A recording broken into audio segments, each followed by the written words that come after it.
soit heureux, soit épanoui et soit stable dans la vie. Mes chères filles, une femme a 3 dimensions dans la vie de son mari. Vous devez être la femme de la destinée, la femme de la situation et la femme du cœur de votre mari.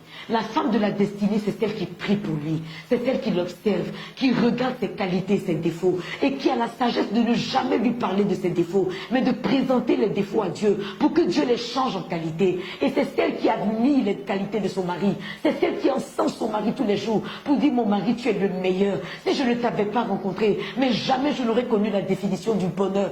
C'est ça la femme de la destinée. Mais il faut ensuite devenir la femme de la situation. La femme de la situation, c'est celle qui connaît les besoins de son mari en temps réel. Il y a des jours où ton mari n'aura pas envie de parler. Il faut que tu développes la vertu du silence pour qu'il y ait le calme dans la maison et pour que ton mari ait la paix intérieure. Il y aura des jours où il aura envie que tu sois une amie pour lui. Il faut que tu demandes au Seigneur la sagesse d'avoir les mots qu'il a envie d'entendre, afin que tu ne sois plus uniquement sa femme, mais son amie, celle à qui il peut tout dire sans risque qu'elle le juge, sans risque qu'elle le méprise, sans risque qu'elle ne se plaigne après de ce que son mari lui aura révélé. Il faut enfin que tu sois la femme de son cœur. Il faut que tu sois amoureuse. Il faut que tu sois aimante. Il faut que tu sois douce. Il faut qu'à travers toi, ton mari ait toujours envie, il te désire chaque jour, parce que tu t'habilles pour lui plaire, parce que tu utilises tous les attributs que le Seigneur t'a donnés, physiques, émotionnels, afin que son cœur soit toujours dans la joie quand il pense à toi. Il faut que quand il est stressé, quand il pense à toi,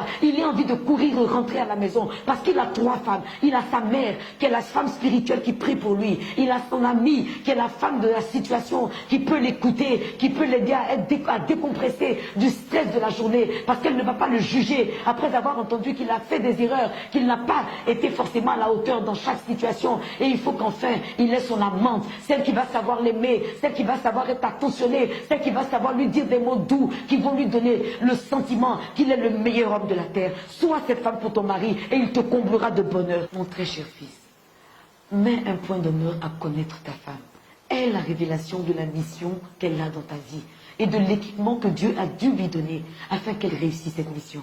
Ma très chère fille, connais ton mari. Aie la révélation de la mission que Dieu lui a confiée dans ta vie et de l'équipement que Dieu a également dû lui donner pour qu'il